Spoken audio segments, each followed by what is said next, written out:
అందరికీ praise the lord అండి. ప్రభువైన యేసుక్రీస్తు నామములో అందరికీ వందనాలండి. ఈరోజు మనము కీర్తనల గ్రంథంలోని 3వ అధ్యాయంలో ఒక 5 వచనాలు చదువుకుందామండి. మనము అబ్షాలోమును తన కుమారుని ఎదుట నుండి పారిపోయినప్పుడు దావీదు రచించిన కీర్తన. యెహోవా, నన్ను బాధించువారు ఎంతో విస్తరించి ఉన్నారు, నా మీదికి లేచువారు అనేకులు. దేవుని వలన అతనికి రక్షణమేమీ దొరకదని నన్ను గూర్చి చెప్పువారు అనేకులు. యెహోవా, నీవే నాకు కేడముగాను, నీవే నాకు అతిశయాస్పదముగాను, నా తల ఎత్తువాడవుగాను ఉన్నావు.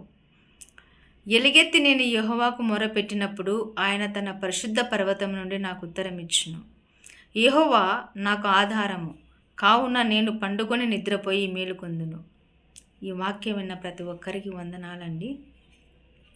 దావీదు మహారాజు ఏమంటున్నారంటే, దేవుని వలన అతనికి రక్షణ ఏమీ దొరకదని నన్ను గూర్చి చెప్పువారు అనేకులు. అంటే మీ దేవుడి నుంచి నీకు రక్షణ లేదని ఎంతోమంది ఆయనను ఎలుగెత్తి మరి ఆయనను గురించి చెప్పినారండి. మనం పండుకునుట, లేచుట, నడుచుట యెహోవా ఎరుగును. ఆయన చూచుచున్న దేవుడు. ఆయన యొక్క కనుదృష్టి మనపై ఉంటుంది, ఖచ్చితంగా ఉంటుంది. ఎందుకంటే దేవుని యందు నమ్మిక ఉంచిన బిడ్డలను తలగా ఉంచును కానీ తోకగా ఉంచడు. ఇది లేఖనాల ద్వారా స్పష్టంగా మనకు కనిపిస్తుందండి. ఈ యొక్క కీర్తనలో దావీదు మహారాజు రాశారండి, మన దేవుడు ఏమంటున్నాడు అంటే, దావీదు, నువ్వు నా హృదయానుసారుడు అని అతని గురించి సాక్ష్యం ఇచ్చుచున్నాడు. మన యొక్క జీవితాలలో కూడా దేవుడు మన గురించి సాక్ష్యం ఇవ్వాల.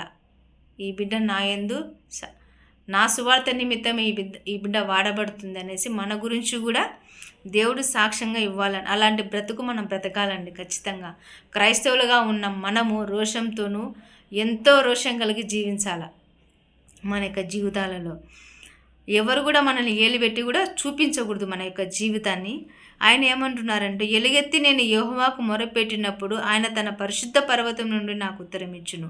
యేసయ్యా, యెహోవా, నీవే నాకు ఆధారమయ్యా, నువ్వే నాకు కేడము, నీవే నా కొండ, నా కోట అని కీర్తనల గ్రంథము 91వ అధ్యాయంలో చూసినట్టయితే ఆయన చాలా మటుకు రాశాడండి. అది 91వ అధ్యాయము ప్రతిరోజు మనం చదువుకొని ధ్యానించవలసిన అధ్యాయం అండి అది. నెక్స్ట్, మనం పండుకొని నిద్రపోయినప్పుడు కూడా కొన్ని వచనాలు మనం ధ్యానించాల. అది క్రైస్తవుని యొక్క లక్షణం. అలా ధ్యానించడం వల్ల దేవుని యొక్క దర్శనాలు మనం పొందుకోగలుగుతాం. మన యొక్క జీవితాన్ని ఆయన మాత్రమే ఏలుబడి చేస్తున్నాడని మనం నమ్మగలుగుతామండి. ఖచ్చితంగా ఆయన వాక్యాలు అయితే ప్రతిరోజు మనము నిద్ర లేచినప్పుడు, పడుకున్నప్పుడు ఖచ్చితంగా ఆయన వాక్యాలు అనేది మనం ధ్యానించాలి. ధ్యానించినప్పుడే మన యొక్క జీవితం అనేది చక్కబడుతుందండి. ఈ వాక్యం విన్న వారికి అందరికీ నా హృదయపూర్వకమైన వందాలని. ఈ యొక్క వాక్యాన్ని దేవుడు దీవించునుగాక. ఆమేన్. అందరికీ ప్రైజ్ ద లార్డ్ అండి. అందరికీ హల్లెలూయా.